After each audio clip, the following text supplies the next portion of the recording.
সভাপতি মঞ্চে উপস্থিত আছেন আমাদের সংগঠনের নেতৃত্বরা।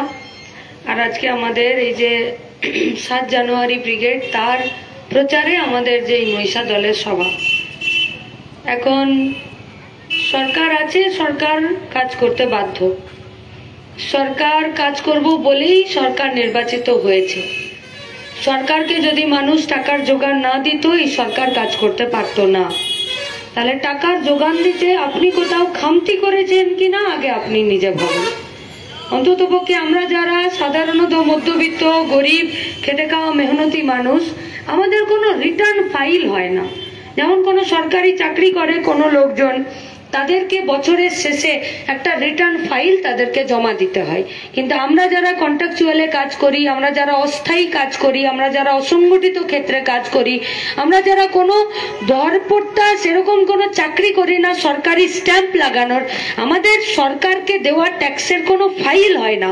কিন্তু আমরা আমাদের দেওয়া ট্যাক্সের টাকা কোথাও কোনো দিন মারার আমাদের সুযোগ নেই। কারণ আপনি যদি কোনো মাচিস কেনেন, সেই মাচিসের মধ্যেই ইনক্লুডিং অল ট্যাক্সেস লেখা থাকে। মানে আপনি মাচিস কিনলে সেই মাচিসের দামের মধ্যে সরকারের ঘরে আপনার দেওয়া ট্যাক্সের টাকা এমনিই চলে যায়। আপনি একটা সাবান কিনুন, আপনি দুটো খাবারের জিনিস কিনুন, এসব জায়গায়। তাই বলে আপনি যদি কোনো শাকসবজি কিনছেন, সেই শাকসবজিতে কোনো ট্যাক্স লাগে না। কিন্তু ওই শাকসবজি ফলাতে গেলে যে শাকসবজি ফলায় তিনি যে সার কিনছেন, তিনি যে ইলেকট্রিসিটি কিনছেন, তিনি যে কাপড়টা পরে কোদাল চটান বা সারটা দেন সবজিতে, তার ওই কাপড় জামা থেকে শুরু করে এই কোদাল পর্যন্ত সবেতে ট্যাক্সের টাকা লাগে। তাহলে আমার ট্যাক্সের টাকা দেওয়া তো সরকারের কোথাও ফাঁক নেই। তাহলে টাকার যোগানদার হিসাবে যে টাকার যোগানে সরকার কাজ করতে পারে, সেই টাকার যোগানে আমার যখন কোনো খামতি নেই, তাহলে আমার উন্নয়নের ক্ষেত্রে, আমার বিকাশের ক্ষেত্রে, আমার বেঁচে থাকার ক্ষেত্রে সরকারের দায়িত্ব পালনে কেন খামতি থেকে যাচ্ছে?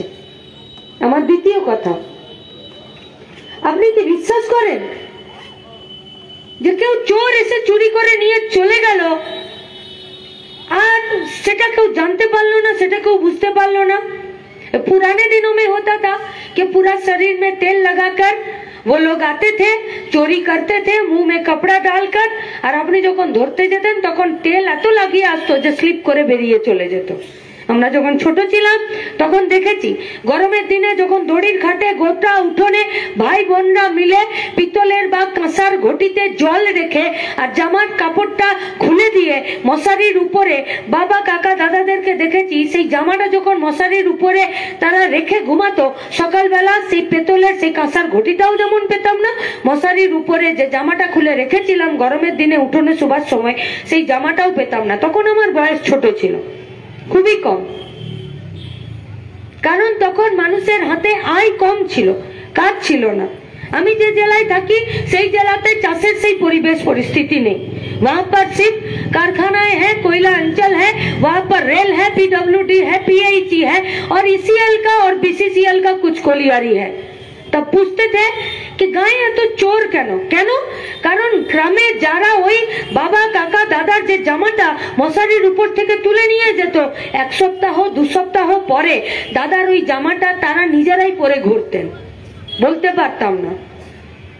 ওই পাড়াগুলোতে যে সমস্ত ছেলেমেয়েরা স্কুলে পড়তো তারা আমাদের বন্ধু, তাদেরকে দেখে বলতে পারতাম না এই জামাটা তো আমার দাদার, এই জামাটা তুই কোথায় পেলি, এই জামাটা তো তোমাদের পাড়াতে কেন ঘোরাঘুরি করছে, এই জামাটা তো 2 সপ্তাহ আগে চুরি হয়েছিল। কারণ মানুষের কাছে সেই ইনকাম করার জায়গাটা ছিল না। लेकिन आज जब सरकार चोरी करता है तब तेल लगाकर वो लोग रात के अंधेरों में ওই কাপড়টা আর ওই ঘটিটা চুরি করতে নিশ্চয়ই আসে না যে আপনি ধরতে গেলেন না স্লিপ করে চলে গেল। তাহলে এখন সরকার চুরি করছে, সংগঠিত চুরি। কে দায়ী নয় এটা আপনাদেরকে বুঝতে হবে। আমরা তো বামপন্থী রাজনৈতিক কর্মী, ডিওয়াইএফআই এর কর্মী, আমরা তো দক্ষিণপন্থী রাজনৈতিক দল যে দিল্লিতে বিজেপির পার্টিটা সরকার চালাচ্ছে, পশ্চিমবঙ্গে তৃণমূল কংগ্রেসের পার্টিটা সরকার চালাচ্ছে, আমরা তাদেরকে দায়ী করছি। কিন্তু আপনি কি আপনার জীবনের অভিজ্ঞতায় তাদেরকে দায়ী করতে পারছেন? যদি না পারছেন তাহলে নিজের দিকে বা নিজের মুখটা আরো একবার আয়নায় দেখুন। ব্রিগেডের মাঠে জমায়েত হবে, রেকর্ড মানুষ আসবেন, ব্রিগেডের মাঠে লড়াইয়ের শপথ হবে, কিন্তু আপনি ব্রিগেডে কেন যাবেন? আপনার যাওয়ার কি প্রয়োজন? তাহলে কি আপনি বিশ্বাস করেন যে জ্যোতিপ্রিয় মল্লিক একা রেশনের চালটা চুরি করে নিল? আপনি কি বিশ্বাস করেন যে পার্থ চ্যাটার্জি রাজ্যের প্রাক্তন শিক্ষামন্ত্রী তিনি একা চাকরিগুলো বিক্রি করে দিলেন? सरकारी नौकरी देना सबसे सहज उपाय है और सबसे सिंप्लीफाई काम है। আমার এতগুলো মাস্টার লাগবে 100টা। আমি এই গোটা পশ্চিমবঙ্গে 100 খানা মাস্টার নিয়োগ করব। আমি পশ্চিমবঙ্গের ফিনান্স কমিটি যারা এই অর্থ দপ্তরে কাজ করে আমি তাদেরকে বলবো যে আজকে পশ্চিমবঙ্গে আমার 100টা মাস্টারকে চাকরি দিতে হবে। তুমি বলো তোমার ভাড়ারে কত টাকা আছে, তুমি 100টা মাস্টারকে চাকরি দিতে পারবে কিনা। ফিনান্স কমিটি বলবে আমার ভাড়ারে এত টাকা নেই, আমি 60টা মাস্টারকে এখন বেতন দিতে পারবো, তুমি 60টা মাস্টারকে এখন নিয়োগ করো। তাহলে আমার 100 জনের দরকার ছিল, ও ফিনান্স কমিটি আমাকে বললো 60 জনের বেশি আমি বেতন দিতে পারবো না। তাহলে আমি একটা বিজ্ঞপ্তি, একটা নোটিফিকেশন গভর্নমেন্টের বার করলাম যে আমার 60টা মাস্টার লাগবে, এই স্কুলে লাগবে, আর তাদের ক্রাইটেরিয়া এই হবে, তাদের পরীক্ষা এই হবে, এত তারিখে পরীক্ষা হবে। আমি নিচে মানিক ভট্টাচার্য, পার্থ চ্যাটার্জি এরা সব সই করে দিল, বিজ্ঞপ্তি বেরিয়ে গেল, নোটিফিকেশন। পরীক্ষার ডেট এলো, পরীক্ষার হলে আমি, আপনি, আপনার বাড়ির বাচ্চা, আমার বাড়ির বাচ্চা, আমরা সবাই মিলে পরীক্ষা দিতে গেলাম। পরীক্ষার খাতা এলো, আমি পরীক্ষাতে উত্তর দিলাম, খাতা প্যাক হয়ে চলে গেল, রেজাল্ট বেরোলো, যারা পাস করলো তাদেরকে ডাকলো ভাইবা নিতে, যে তুমি পরীক্ষায় পাস করেছো, এসো তোমার একটা মৌখিক পরীক্ষা নেই, তুমি কত দূর কি পড়েছো না পড়েছো তোমার সার্টিফিকেট দেখবো। 60টা স্কুলের মাস্টার নেবার কথা ছিল, সেখানে 70 জন পাস করলো। তিনি কি 70 জনকে নিতে পারবেন? পারবেন না, তাকে 60 জনকেই নিতে হবে। তিনি 1 2 3 4 করে যাদের নাম প্রথম দিক থেকে ছিল, যারা নাম্বার বেশি পেয়েছিল তাদের 60 জনের নাম লিখলেন, কিন্তু 70 জন পাস করেছিলেন তিনি বাকি 10 জনেরও নাম লিখলেন। আমি দেখলাম আমার নাম ছিল 65 নম্বরে, দরকার ছিল 60টা মাস্টারের, কিন্তু আমি 5 জনের পিছনে আছি। আমার তো রাগ রোষের কোনো ব্যাপার নেই, আমার তো সরকারের দিকে আঙুল তোলার কোনো বিষয় নেই। সরকার তো পরিষ্কার বলেছিল যে আমার 60টা মাস্টারের দরকার। আমি পরীক্ষা দিয়েছি, আমি আমার সার্টিফিকেট দেখিয়েছি, আমি ভাইবা দিয়েছি, আমি অত নাম্বার পাইনি যে 60 জনের মধ্যে আমি আমার নামকে ঢোকাতে পেরেছি। আমার নাম চলে গেছে 65 নম্বরে। আমি ঠিক করেছি যে পরের বছর আরো ভালো করে পড়াশোনা করব, আর তারপরে আমি চাকরিটা পেয়ে দেখাবো। এই পরিস্থিতি আজ পশ্চিমবঙ্গের মাটিতে আছে। সরকার নোটিফিকেশন বার করে তাতে ভুল, সরকার পরীক্ষার ডেট ঠিক করে সেই ডেটে পরীক্ষা নিতে পারে না। সরকার পরীক্ষা নিতে যায় 15 মিনিট আগে সরকারের কোশ্চেন পত্র ফাঁস হয়ে যায়, বেঞ্চে বসার আগে কোশ্চেন পত্র হোয়াটসঅ্যাপে ঘোরাফেরা করে। সরকার যাদেরকে পাস করালো দিয়ে দিল, পরে যখন দেখা গেল যাদের খাতাগুলো দেখাও, দেখলো সবাই সাদা খাতা জমা দিয়েছে। বললো এদের নাম তুমি কেন আগে দিলে? না, এরা বাপের কিডনি বিক্রি করে তৃণমূলের নেতা। যে আমাকে খাবার জল দেবে, সরকারি হসপিটালে 2 টাকাতে আমাকে ট্রিটমেন্ট দেবে, আমার বাড়ির সামনে একটা কল দেবে, আমাকে একটা রাস্তা দেবে, কম টাকাতে আমাকে ইলেকট্রিকের কানেকশন দেবে, আমাকে একটা ঘর দেবে, আমাকে রেশনের মাধ্যমে চাল ডাল তেল আটা দেবে, আর স্কুলে আমাকে শিক্ষা দেবে। তাহলে যে বাপের কিডনি বিক্রি করে টাকা দিয়ে আর সাদা খাতা জমা দিয়ে স্কুলে মাস্টার হলো, তাকে বেতন দিতেও আমার টাকা তুমি চাল চুরি করে তুমি তাকে টাকা দিয়ে দিলে, আর আমার বাচ্চা সেই ফেল করা মাস্টারের কাছে পড়তে গেল, আমার ছেলে কি শিখে এলো? সংগঠিত চুরি নয়, রেশনের চাল চুরি করছে এমনি এমনি। কি বলছে ইডি সিবিআই? যে 6 বছর ধরে খাদ্য দপ্তরে রেশনের চালের যা তারা খাবার দিয়েছে, যা চাল ডাল তেল আটা দিয়েছে, তার 6 বছরের কোনো অডিট হয়নি, কোনো অডিট হয়নি। কেন হবে না অডিট?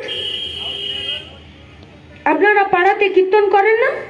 আপনারা পাড়াতে দুর্গাপূজা করেন না? ক্লাবে রবীন্দ্র জয়ন্তী নজরুল জয়ন্তী করেন না? বাড়িতে কোনো বিয়ে বাড়ি, কোনো শ্রাদ্ধা অনুষ্ঠান হয় না? এলাকায় কোনো পিকনিক হয় না? তারও তো বাজেট হয়, তারও তো হিসাব হয়। আর যেখানে জনগণের টাকা পড়ে আছে সেখানে 6 বছর ধরে অডিট হবে না? চলছে সরকার ঠিক করে। আমি তো বলবো তৃণমূল বিজেপির বিরুদ্ধে কথা। আপনি কি বুঝতে পারছেন যে নেপোই দই মেরে চলে যাচ্ছে, আর আপনি হা হা করে হাঁড়ি নিয়ে একুন থেকে অকুন ঘুরে বেড়াচ্ছেন? ভাবতে হবে আপনাদেরকে, বুঝতে হবে আপনাদেরকে। হ্যাঁ, আমরা এই সত্যি কথা বলার জন্য প্রতিটা দিন আক্রান্ত হই। हम लोग ये सच बात बोलने के लिए हर दिन हम लोगों का सर फोड़ा जा रहा है। हम लोग ये सच बात बोलने के लिए हम लोगों के खिलाफ झूठा मामला और केस होता जा रहा है। हम लोग ये सच बात बोलते हैं, इसीलिए हम लोगों का कॉमरेड को প্রকাশ্য দিবালোকে হয় পুলিশ লাঠি দিয়ে পিটিয়ে খুন করে দেয় বা ছাদ থেকে ঠেলে ফেলে খুন করে দেয়। কিন্তু আপনি পারবেন তো বেঁচে থাকতে? কি ভাবছেন ঘরের দরজা জানলা বন্ধ করে দিলে জিনিসপত্রের দাম আপনাকে ছুঁতে পারবে না? কি ভাবছেন ঘরের দরজা জানলা বন্ধ করে দিলে এই মহিষাদল এলাকাতে, যে পূর্ব মেদিনীপুর, গোটা পশ্চিমবঙ্গের মধ্যে মেদিনীপুরে সাক্ষরতার হার সব থেকে বেশি, আর মহিষাদলে সেই সাক্ষরতার হার বেশি, আজকে আপনার বাড়ির ছেলেটা MA BA পাস করে না তো মানুষ হয়েছে, না তো মুনিশ হয়েছে, না তো মাস্টার হতে পারলো, না তো অন্য রাজ্য গিয়ে রাজমিস্ত্রির সাথে হেল্পারের কাজ করতে পারবে। হচ্ছে কি অবসাদগ্রস্ত রাজমিস্ত্রি পারাদ্বীপে চলে যাচ্ছে, অন্য বন্দরে কাজ করতে চলে যাচ্ছে, উড়িষ্যার হোটেলগুলোতে তারা কাপ প্লেট আর বাসন ধোবার কাজে, কিংবা একটা ছোট ম্যানেজারের কাজে, বা রঙের মিস্ত্রি বা কলের লাইনের হেল্পার হয়ে গিয়ে তারা কাজ করতে চলে যাচ্ছে। এটাই চেয়েছিলেন? যদি চেয়েছিলেন, आपको आपका जिम्मेदारी और आपको आपको ना विचार मुबारक हो। কিন্তু যদি এটা চাননি, তাহলে আপনি চান বা না চান, 7ই জানুয়ারি দুপুর 12টায় আপনার একমাত্র ঠিকানা হলো ব্রিগেডের মাঠ। আপনি যদি চান পশ্চিমবঙ্গের মাটি থেকে, ভারতবর্ষের মাটি থেকে ওরা চুরি দুর্নীতি লুট করে নিয়ে চলে যাক, তো যেদিকে খুশি চলে যান, ভাগাড়ের দরজা চিরকাল খোলা আছে। কিন্তু আপনি যদি চান এই টাকা আপনার, এই ভবিষ্যৎ আপনার, এই বর্তমান আপনার, তাহলে আপনি চান বা না চান, 7 জানুয়ারি ব্রিগেডের মাঠে আমরা মহিষা দলের সাধারণ খেটে খাওয়া মেহনতি মানুষ, গণতন্ত্রপ্রিয়, যারা মাথা উঁচু করে বেঁচে থাকতে চান, তাদের জন্য আমরা 2 हाथ বাড়িয়ে অপেক্ষায় থাকবো। কারণ যে কোনো লড়াইয়ে हम लोग ये झूठा बात नहीं बोलते हैं कि আমরা একাই পারবো না, আমরা একা পারবো না। পৃথিবীর ইতিহাসে কোনো লড়াই, কোনো আন্দোলন একা জেতা যায়নি। ব্রিটিশদেরকে তাড়াতে গেলেও গোটা ভারতবর্ষকে এক করতে হয়েছে। তাই আজকে তৃণমূল আর বিজেপিকে পশ্চিমবঙ্গের মাটি থেকে হাঁটাতে গেলেও আমাদেরকে অসংখ্য সংখ্যাগরিষ্ঠ মানুষকে এক জায়গায় নিয়ে আসতে হবে। তাই আপনাদের কাছে আমাদের আবেদন, যারা চুরি করছে, যারা লুট করছে, আসলে কিন্তু তারা আপনার ভবিষ্যৎকে লুট করছে। আর যখন লুট করে আর পার পাচ্ছে না, তখন স্মার্ট মিটার বসিয়ে দিচ্ছে। যখন লুট করে আর পার পাচ্ছে না, তখন স্বাস্থ্যসাথীর কার্ড নিয়ে প্রাইভেট নার্সিং হোমে পাঠিয়ে দিচ্ছে। যখন লুট করে আর পার পাচ্ছে না, আর নেতা মন্ত্রীগুলো জেলে চলে যাচ্ছে, তখন ওরা সন্ত্রাস করছে। যখন সন্ত্রাস করেও মানুষকে আর আটকাতে পারছে না, তখন ব্যালট খেকো ভিডিওগুলোকে রাস্তায় দাঁড় করিয়ে দিচ্ছে। তারপরেও যখন পাচ্ছে না, তখন পুলিশের ভুঁড়ি বাড়িয়ে আর ওসি আর থানার সিভিক ভলেন্টিয়ারদেরকে রাস্তায় দাঁড় করিয়ে দিচ্ছে। উপায়, ফল, वीडियो आज के मनुष्य घृणा आगुने पुड़छे। पुलिस आज इस समाज में सबसे ज्यादा घृणा का पात्र है और मनुष्यर काछे विलेन হয়ে যাচ্ছে। তাহলে যে সিস্টেমটা ছিল যে আপনার কাজ কর্মের জন্য সমস্যা হতো, সেই কাজটা বিডিও, পঞ্চায়েত, পৌরসভা, সেখানে যারা সরকারি অফিসাররা আছে তারা আপনার অধিকারের জন্য লড়তো। আজকে তারা সরকারি চাপের কাছে মাথা নোয়াতে বাধ্য হয়েছে আর সরকারি চুরির সাথে নিজের নাম লেখাতে বাধ্য হয়েছে, আর মানুষের রাগের ক্ষোভে কোপে পড়ছে। যে পুলিশকে দেখে মাতালরা দূরে ভয়ে পালাতো, যে পুলিশকে দেখে গুন্ডারা আজকে অন্ধকার গলিতে গিয়ে নিজেদের মুখ লুকাতো, যে পুলিশকে দেখে রেপিস্টরা, মার্ডারাররা এলাকা ছাড়া হয়ে যেত, সেই পুলিশকে আজকে রেপিস্ট, মার্ডারার, খুনি, দুর্নীতিগ্রস্ত চোরদেরকে সেলাম করতে হচ্ছে। আর মানুষ আজকে পুলিশের নামে থুতু ফেলছে। তাহলে সিস্টেমটা ভেঙে দিচ্ছে না? আমি মীনাক্ষী মুখার্জি, আমার যুবতী কমরেড, এখানে যদি এক্ষুনি লোডশেডিং হয়ে যায় আর রাস্তায় যদি আমাকে একটা টোটো, একটা ঠেকা ধরে আমাকে বাড়ি যেতে হয়, তাহলে আমি কাকে বিশ্বাস করব? পারছেন তো এলাকার মানুষকে বিশ্বাস করতে? আজকে ভরসা, আজকে আস্থা, আজকে ভালোবাসা, আজকে বিশ্বাস, এইটা সব থেকে আগে তারা তুলে দিচ্ছে। আমি দূরে দাঁড়িয়ে আছি, একটা বাস আসছে, গোটা এলাকায় লোডশেডিং, শীতের দিন, চারিদিক অন্ধকার, একটা ট্রাফিক সিগন্যাল সেখানে আছে, শুধু সেখানে লাল লাইট আর নীল লাইট জ্বলছে, আর ট্রাফিক সিগন্যালের নিচে 2টো ট্রাফিক অফিসার সেখানে দাঁড়িয়ে আছে। আমার ভরসার জায়গা কে? লাল লাইট নীল লাইটের নিচে দাঁড়িয়ে যে ট্রাফিক অফিসার দাঁড়িয়ে আছে সে। দাদা, এখানে বাসটা দাঁড়াবে তো? আমি এখানে যাব, আপনি যদি আমার জন্য একটা অটো ডেকে দেন, আর আমার ফোন থেকে যদি একবার আমার বাবাকে ফোন করে দেন, বলেন যে আমি 15 মিনিটের মধ্যে চেপে চলে যাচ্ছি, তাহলে সেই পুলিশকে আমরা ভরসা করতে পারবো। পারছেন তো ভরসা করতে? সিস্টেমটা ভেঙে দিচ্ছে না তো? বামপন্থী কমিউনিস্ট মতাদর্শে রাষ্ট্র থাকবে না কিনা, পুলিশ থাকবে কিনা, মন্ত্রী থাকবে কিনা, আমলা থাকবে কিনা, কিন্তু যে সিস্টেমের মধ্যে দিয়ে আমরা বেঁচে থাকতে চাইছি সেই সিস্টেমটা ঠিক আছে তো? আপনি বিএলআরও অফিসারকে ভরসা করতে পারছেন? খাস জমিগুলোকে, যে জমিগুলো মানুষের, যে জমিগুলো সরকারি, যে জমিগুলো বারোয়ারি, সেগুলোর আজকে চরিত্র পাল্টে যাচ্ছে। কেন? क्योंकि सरकार आज उन लोगों को बोला है कि कॉन्ट्रैक्चुअल लोगों को हम लोग नियोग कर रहे हैं, पारो तो আমার সাথে চুরিতে साथ দাও, নইলে আমি চুরি করে যাব, তুমি মাথাটা নিচু করে থাকো। अब आप लोगों से हम लोग पूछना चाहते हैं, মহিষাদলের বিধানসভার এখানকার এমএলএ আর 2 নম্বরে ছিল তিনি হচ্ছেন বিজেপির এমএলএ, আর এখানে যারা বুকনি বাজিয়ে বাতেলাবাজ করে বেড়ায় শুভেন্দু অধিকারী, উনসে পুছিয়ে যে যদি বুকে ধক আছে তাহলে আপনার যে এমএলএ গুলো বাইরে বিধানসভাতে এমএলএ আর তৃণমূলে মমতা ব্যানার্জির কোলে দোল খাচ্ছে, যদি বুকের পাটা থাকে বিধানসভা স্পিকারের কাছে গিয়ে আপনার বিজেপি এমএলএ গুলোর এমএলএশিপ ক্যান্সেল করার জন্য একবার একটা সার্টিফিকেট, একবার একটা আবেদনপত্র, একবার একটা নোটিশ করে দেখান তো, হাওয়া বেরিয়ে যাবে প্যান্টের পিছন দিয়ে আর আপনার প্যান্ট ভিজে যাবে। এত সহজ নয় লড়াই করাটা। মানুষের স্বার্থে রাস্তায় দাঁড়িয়ে তৃণমূল বিজেপি মানুষের জন্য, মানুষের স্বার্থে যে লড়াইটা করার দরকার, সেই লড়াই থেকে আজকে তারা অপদার্থতার জায়গায় দাঁড় করিয়েছে। আমরা কি চাইছি? ভোট দিতে বলেছি আপনাদেরকে, লোকসভার ভোট আসবে, ডিওয়াইএফআই আপনাদের বাড়িতে ক্যাম্পেইন করতে যাবে যে গণতান্ত্রিক বাম এবং ধর্মনিরপেক্ষ শক্তিকে ভোট দিন, কিন্তু আজ তো আপনাদেরকে ভোট দিতে বলছি না। ইনসাফ যাত্রায় 50টা দিন হেঁটেছি এই গোটা পশ্চিমবঙ্গের রুগ্ন, রুক্ষ, মলিন, শুষ্ক মুখের চেহারা দেখে, এবং ভয় পাচ্ছি আমাদের গোটা পশ্চিমবঙ্গের ভবিষ্যৎ খুব খারাপ।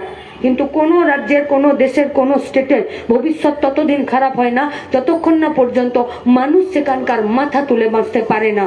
তাহলে আজকে আপনাদের কাছে আমাদের প্রশ্ন, কথা বলতে পারছেন তো? যদি কথা বলতে পারছেন না, তার মানে গণতন্ত্র নেই। আর গণতন্ত্র যখন থাকে না তখন চুরি হয়, আর চুরিকে যখন আটকায় তখন সন্ত্রাস হয়। তাই আপনাদের কাছে আমাদের আবেদন, আপনার বাড়ির ছেলে, আপনার বাড়ির মেয়ে, তার হাতে কাজ, তার মাথা তুলে বাঁচার অধিকার, এবং এই এলাকায় বুক ঠুকে মাথা উঁচু করার জন্য, তার লড়াইয়ের জন্য, তার শপথ গ্রহণের জন্য 7 জানুয়ারি ব্রিগেডের মাঠ মহিষা দলের জন্য অপেক্ষা করবে। আমরা অপেক্ষা করব মহিষা দলের সংগ্রামী জনতার জন্য। দেখা হবে 7 জানুয়ারি ব্রিগেডের মাঠে। ইনকলাব জিন্দাবাদ, ডিওয়াইএফআই জিন্দাবাদ। কমরেড মীনাক্ষী মুখার্জি লাল সালাম। এখানে আমাদের পথসভা শেষ হলো।